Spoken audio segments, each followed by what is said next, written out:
Hello வணக்கம், இது உங்கள் சிவி ஜோன். எல்லாரும் எப்படி இருக்கீங்க? இப்போ பார்த்தீங்கன்னா டைரெக்டாகவே வந்துட்டு ப்ரொமோத்தரில் திவாகர் தான் எவிக்ஷன் அப்படின்ற விஷயங்கள் வந்தாச்சு. ஸோ கண்டிப்பாக வந்து நிறைய பேருக்கு ரொம்பவே வந்து வருத்தமாக இருக்கும். எனக்குலாம் ரொம்ப ஃபீலிங் தான். காரணம், இந்த சீசன் 9 வந்துட்டு யாருமே பெருசாக வந்துட்டு ஸ்டார்டிங்கில் ரீச்சில் ஆகலை. இப்போ வரைக்கும் அப்படி தான் போயிட்டுருக்கு. ஆனால் திவாகர் தான் ஃபஸ்ட்டு ஆரம்பித்து வச்சது. கானாவனத்தில் அப்போ யாருக்கும் தெரியாது, சரிங்களா? திவாகர் தான் ஃபஸ்ட்டு ஆரம்பித்து வச்சார். எல்லாருக்கும் வந்துட்டு ப்ராப்ளமாச்சு.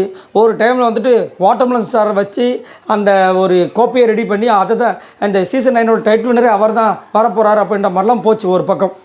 அதுக்கப்புறமா தான் ஒருத்தர் வெளியே வந்தாங்க, விஜய் பார்வதி கமருதீன் அப்படின்னு தெரிய ஆரம்பித்தாங்க, சரிங்களா? ஸோ இப்போ பார்த்தீங்கன்னா எவிக்ஷனில் வந்துட்டு நம்ம இது திவாகர் வந்துட்டு அனௌன்ஸ் பண்ணியாச்சு. ஸோ அவங்க போகும்போது பார்த்தீங்கன்னா நம்ம விஜய் பார்வதி கதறுவாங்கன்னு தெரியும். பயங்கரமாக கதறி ஆடுறாங்க. கொஞ்சம் நெஞ்சம் கிடையாது, செம்மையாக அழுகுறாங்க. நம்மளுக்கே பார்க்கறதுக்கு பதப்பதைக்குது. அப்பா என்னடா இது! ஏன்னா அவங்களோட முக்கியமான வென்டிலேட்டர் இவர் தான். அவங்க வந்துட்டு மைண்டுக்குள்ளே ஏற்றிக்கிற கோபதாபங்கள் எல்லாத்தையுமே வந்துட்டு அண்ணன் ஒரு வாட்டில் வந்துட்டு அவங்க 2 பேருக்குள்ளே சண்டை. அவர் உட்காந்துட்டு இருக்க அந்த தலகாணத்துக்கு விசிறடிச்சாங்க. வேறு யாராவது அங்கே வந்துட்டு இவங்களும் அடிச்சிருக்க முடியாது. வேறு யாராவது வந்து அதை அக்செப்ட் பண்ண மாட்டாங்க. அதை ஒரு அக்செப்ட் பண்ணிட்டு என்னடா அப்படின்னாரு. அவங்களுக்குள்ள அது ஒரு ஸ்பெஷல் பாண்டிங் வச்சுக்கோங்களேன். ஸோ இப்போ அவர் போகிறதுனால இவங்களால் அக்செப்ட் பண்ண முடியாது. இது எதிர்பாராத ஒரு ட்விஸ்ட்டு தான். ஏன்னா அங்கே வந்துட்டு அந்த டீம் எல்லாம் சேர்ந்து இந்த அன்பு கேங் போகணும்னு சொல்லிட்டு தான் நாமினேட் பண்ணுது. ஆக்சுவலாக கனி எவிக்ட் ஆகிறாங்கன்ற மாதிரி தான் ஒரு அப்டேட் வந்துச்சு. பட் கடைசி நேரத்தில் ட்விஸ்ட் அடிச்சிட்டாங்க, சரிங்களா? அந்த மாதிரி இருக்கும்போது இப்போது பிளானு அந்த புதுசாக உருவான டீம் இருக்குது பார்த்திங்க. இப்போ அந்த டீம்லேருந்து தான் ஒருத்தர் வந்து எவிக்ட் ஆகிறார். ஸோ இப்போ அந்த டீமுக்கு வந்து ஒரு பதப்பதப்பு இருக்குது. ஆஹா, என்ன பண்ணுறது தெரியலையே இப்போன்னு சொல்லிட்டு இன்னும் தீவிரமாக வந்து என்னென்ன பண்ணணுமோ அதெல்லாம் பண்ணுவாங்க, குரூப்பாக வந்துட்டு. எனக்கு இன்னொரு விஷயம் என்னென்னா, இவர் திவாகர் வந்துட்டு எவிக்ட் ஆகும்போது கானாவினத்தோட விஷயங்கள் பார்க்கணும்னு சொல்லிட்டு ரொம்ப ஆர்வம். அதை விட ரொம்ப முக்கியம் பார்த்தீங்கன்னா சீக்ரெட் ரூம். இப்போ இந்த சீசன் 9 நிறைய விஷயங்கள் வரப்போகுதுன்னு சொல்லி பிக் பாஸ் அப்பப்போ நிறைய விஷயங்கள் சொல்லிட்டு இருக்காரு. வைல்ட் கார்டு பார்த்தீங்கன்னா எப்பயுமே 50 நாள் கழிச்சு தான் வரும். திடீர்னு பார்த்தா போன வாரத்துக்கு முந்தின வாரமே வந்துட்டாங்க.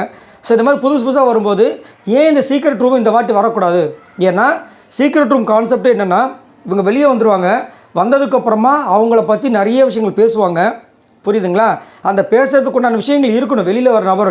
இப்போ வந்துட்டு துஷார் போனப்போ அவரை பற்றி யாராவது பேசுகிறாங்களா? ஒன்றுமே இல்லை. நந்தினி அவங்க வெளியே போனாங்க, அதை பற்றி பேசுகிறாங்களா? இல்லை. இவர் அது யார், அவர் பிரவீன் காந்தி யாராவது பேசுகிறாங்களா? எதுவுமே இல்லை. ஆனால் இவர் வெளியே போனால் பேசக்கூடிய விஷயங்கள் எக்கச்சக்கமாக இருக்குது. வீட்டுக்குள்ளே நிறைய பேர் பேசுவாங்க, நிறைய விதமாக பேசுவாங்க. ஏன் விஜய் பார்வதி கூட பேச வாய்ப்பு இருக்குது, கமருதீன் பேச வாய்ப்பு இருக்குது, எல்லாருமே பேச வாய்ப்பு இருக்குது. ஆனால் இந்த நேரத்தில் சீக்ரெட் ரூமை கொண்டு வருவாங்களான்னு தெரியல. ஏன்னா இதுக்கு சீக்ரெட் ரூமுக்கு ஆப்டான ஒரு பர்சன் திவாகர்.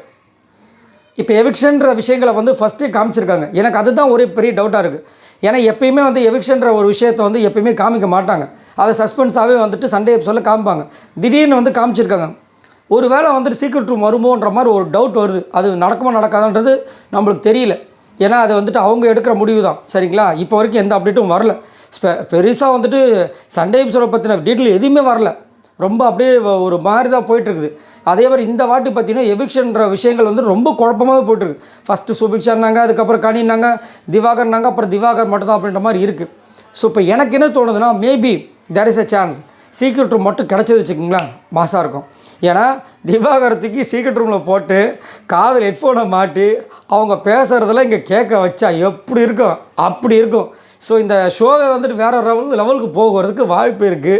ஆனால் அது நடக்குமான்றது சத்தியமாக தெரியாது. நடந்தால் எப்படி இருக்குன்றதை யோசித்து பார்த்தா செம்ம மாதம் இருக்கும். அதை கேட்டுட்டு அவர் உள்ளே என்ட்ரி கொடுத்தா எப்படி இருக்கும்? எங்கள் அப்பா வீடு பற்றிக்கிட்டு எரியும் அப்படின்னு இருக்கும். பட் அது எனக்கு ஏன் தோணுச்சுன்னா, சீக்ரெட் ரூமுக்குன்னு ஆப்டாக ஒரு சில பேர் இருப்பாங்க. இப்போ இது லாஸ்ட்டாக வந்துட்டு சீக்ரெட் ரூம் அலசி பார்க்கும்போது சீசன் 3 சேரன் சாரோட நிற்கிது. அதுக்கப்புறம் சீசன் 4 முடிஞ்சிச்சு, சீசன் 5, சீசன் 6, 7, 8, 9 வந்துருச்சு. இன்னும் சீக்ரெட் ரூமே வரல. அதனால் maybe there is a chance secret room வச்சா எப்படி இருக்கும்? ஏன்னா அதுக்கு முன்னாடி பார்த்தீங்கன்னா சீசன் 1 நடந்துச்சு, சீசன் 2 நடந்துச்சு. சீசன் 1 வந்து சுஜான் நினைக்கிறேன், சீசன் 2 வந்துட்டு விஜய் வைஷ்ணவி சம்திங் ஒருத்தவங்க வந்தாங்க, 3 வந்து சேரன் சார். அதுக்கப்புறமா வரவே இல்லை. ஏன் அதை வந்து இந்த சீசன் 9 கொண்டு வரக்கூடாது? தயவு செஞ்சு கொண்டு வந்தால் நல்லாயிருக்குமேன்றது. ஆனால் நேற்று எல்லாம் முடிஞ்சிருக்கோம். பட் கொண்டு வந்திருந்தால் செம்மையாக இருக்கும். நான் ரொம்ப எக்ஸ்பெக்ட் பண்ணுறேன். நீங்கள் உங்களோட கருத்து சொல்லுங்கள். அப்படி சீக்ரெட் ரூம் இருந்துச்சுன்னா எப்படி இருக்கும்? மறக்காமல் கமெண்ட்ஸ் பண்ணுங்கள். நான் ரொம்ப ஆவலாக இருக்கேன். அதுலேயும் குறிப்பாக அவர் வெளியே வந்துட்டார்னா கானாவினத்தோட விஷயங்கள் நிறையா வெளியே வரும். அப்போ ஒரு சீக்ரெட் ரூம்லேருந்து அவருக்கு பார்த்துட்டு கண்காணிச்சுட்டு உள்ளே போனால் எப்படி இருக்கும்? செம்ம மாதம் இருக்கும். அவருக்கும் வந்துட்டு இது ஒரு நல்ல ஒரு விழிப்புணர்வாக இருக்கும். இதுக்கப்புறம் இந்த மாதிரி வாயெல்லாம் பேசாமல் ஒழுங்காக இருக்கணுன்ற மாதிரி ஒரு வார்னிங் மாதிரி கூட இருக்கலாம். பட் இதெல்லாம் வந்துட்டு நம்ம கற்பனை தான். இது நடந்தால் நல்லாயிருக்கும். அதுதான் பார்க்கலாம் என்ன நடக்குதுன்னு. உங்களோட கருத்துக்களை சொல்லுங்கள். உங்களுக்கு என்ன தோணுது?